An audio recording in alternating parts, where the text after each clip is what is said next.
This is one of the coolest things I've ever seen in my life. Well, there's not only records everywhere, which is great, and there's some really nice print stuff. Yeah, we've got a bit of everything in here. But so there's records everywhere. Well, but I was going to say we we have a hello, DJ. Hello. Sorry, don't look. This is Louie. Yeah, how are you, mate? How are you?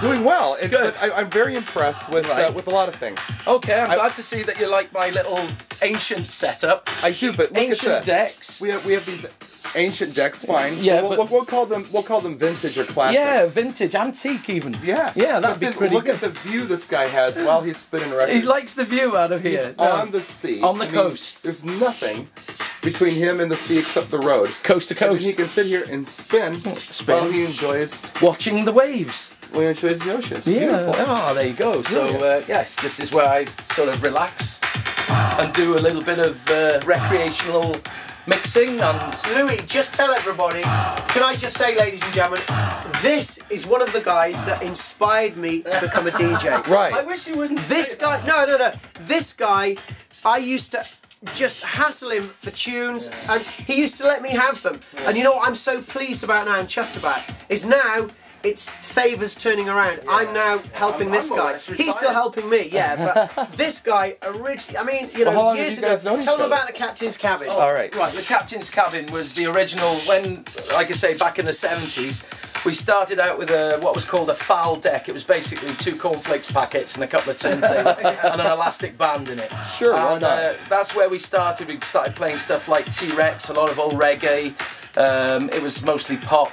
And then we graduated into the reggae, the Tamla Motown, and then we went through all the scenes all the way through the years, sort of from the 70s into the 80s, with the New Romantics and the funk scene, the Northern Soul scene, and basically collected all the records all the way through and mixed them and spliced them and did all sorts of stuff, and it was just great growing up all through those periods of music, and of course the whole scene that went with it was the clothes, the dress, the hair, right? And we literally live, and you don't see any of that now. All that is gone. It's all the computer-aged kids playing the computer, and to me it's very sad because they don't know.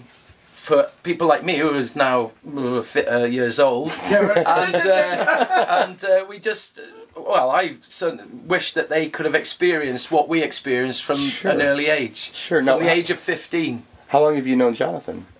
Since he was born. Since he was a young lad. He lived just about 5 doors down from me, and my mum and his mum and dad were friends. Yeah. And we played, we had a laugh, we went on the beach. He had a lovely sister as well, who is married now with 5 lovely children. Yeah. And well, we've known each other, and Johnathan started the first radio station here in Borth. Yeah. And Paradise Radio. Paradise Radio. We used to send out the vibes, fun. and we were, well, Johnathan was renowned for starting off having new ideas. You know, I was the old boy, I'd done all the old stuff, but John always came up with some new stuff, and it was really exciting. They were exciting times. There was never a dull moment. Never a dull moment. When did you start seeing potential in this guy? How old was he when you said, you know what, I think he's going to do well with this? Well, the guy Johnathan has always come up with new ideas. The main thing with Johnathan, he's never sat on his backside. He's always enthusiastic. Yes, he is. Always enthusiastic. No, he phones me up. He says, "Hey, Louie, I've had this idea, or I'm doing this, and this is happening." And I say to him, "Come on, stick with it. Don't let it go." Because we're in such times now where people, oh God, you know, and it's not this and recession and all this stuff. That it's no big deal to me. To Johnathan, it doesn't count. Doesn't matter. Johnathan will stick with it, and one day, I tell you what, that boy will be top of the pile. He's already there in my eyes anyway. He has some great things. We've always been buddies. We've always helped each other out, and it's been really great. You know, we've stuck at it. We're a couple of the old soldiers. I'm the real old soldier, but we've done really well. You know, we know our stuff, as in music and, you know, dance and rhythm and just generally. And like I say, the youngsters today just don't. They like all the old stuff. I listen to all the old shows on the radio now of you know, Saturday Night Disco Divas and all those shows that they do on all the radio shows. Oh, it's great just to hear them again. They play the old club, but then once now and again they'll slip in a bit of an obscure track, a bit of a brainstorm, you know? Sure. Yeah, that'd be Loving really good. is really my game. Indeed it is. So it's nice to hear those, and also a lot of the old classic soul, You know, you get the old Brothers Johnson and and the Rolls Royces and the George Clintons, and you get all those, and you can hear it. You know, it sends that shiver right down your spine, blows you away. What I like about Louie is that, you know, he can go to a gig and he can play the latest track. He can play the latest poppy song. He can play a dancey track. But he's got the knowledge to slip in the oldies as well. It's to get to know the feel, feel your crowd. Yeah. Know exactly. And sometimes it's very difficult. Like I say, you've got 30-somethings, 50-somethings, and they're all, some are asking for the old Motown, the old funk stuff, and the others are saying play. You've got to find that medium. A bit of Kylie Minogue, and then you've got to sign it. If you knock out something Kylie that was slightly 80ish, the old Stock Aitken and Waterman mixes, or something like that, then you can perhaps blend it in a little bit, and there's not that too much of a You've made the difference compromise for the generations. And you can get all of them. The number of, my motto is, you know, I don't let people sit down.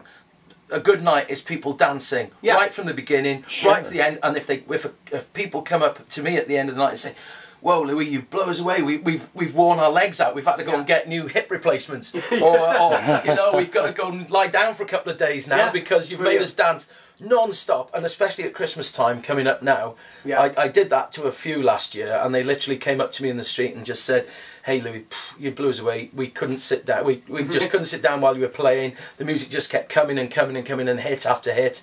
And once you've got those hits coming, I can feel it now. You can feel it going down your spine. You can feel it, you know, just the vibe of it's two-way. It's two-way, isn't it? Yeah. And you play the stuff, the crowd react to what you play, they bounce, then you bounce off them, and it's just, it's higher and higher and higher.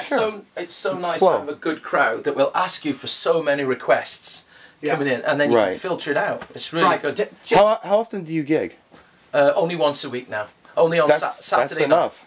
Once a week, Saturday night in the Royal Pier, in the pier in Aberystwyth. Okay, it's a room called the Brasserie, and like I say, it's for the older crowd. You've got to be over 21 to get in there. Oh, nice. And we do. You need that though. Yeah, you know, and all the youngsters go in the other half then. And you know, to be honest with you, I've been slipping the old headphone on and just having to listen to see what they're playing next door, and it's so slow. And the BPMs are getting ridiculous. Oh, it's slow, and you look in there, and they're all on their mobile phones. They're looking down their mobile phones, and you know, why are we here? You know, are we supposed to be dancing, or is it a social event? And then they just get tanked up, and that's the end of it. Sure. And that's the end of it, and that's what's sad. There's no scene. They're just going in for the booze, and there's no actual music, or they don't dress for the occasion. Hence the 21 and older crowd. You know, but... So what were you pointing out to me, brother? Check him out there. Oh, that's that is Louie in the pier, but that's an old room at the back of the pier. Yeah. And this is Louie with a guy called Lenny Henry. He's like a film star. He's a guy that came to Aberystwyth, and I chatted with him once or twice, and he's a comedian more than anything. He does stand-up comedy. But you know, I've seen a few things and done a few back in the days, but now I'm just having the quiet life, enjoying the pleasures. On the sea. You know, of the sea and my... I'm still on about the sea. I know. Yeah. Come upstairs, I'll show you the view. Let's go. Day to day, from sun to sun, and from day to day, stand up and write a brand new rap for the rays. I've never ceased. I've created a devastating masterpiece. Oh, I remember. Spend all day. Louie, I remember coming up here. We've had a particularly big tide today, which means all this stuff that has washed up today has come down the estuary, down the rivers, because the tide's gone so far up, and it's flooded out and picked up all the stuff that's come down the rivers from the forestry and all that, you know. Is it usually quite windy out here?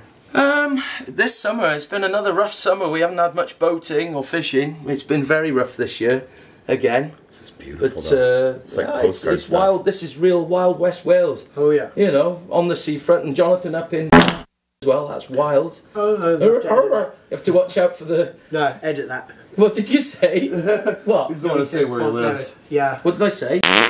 What it's supposed to be? No. No, he just doesn't want anybody to know where he's at. No. Oh, right. He's hiding. Oh, sorry, mate. That's not Sorry, we'll edit it out. I'll beep it or something. honestly, you've got to edit that out. Shit. What I'll do is I'll beep it there, like a beep. I'm just going to create some mystery. break wind rapidly. Fart sounds. You got it. It's Johnathan, who lives in...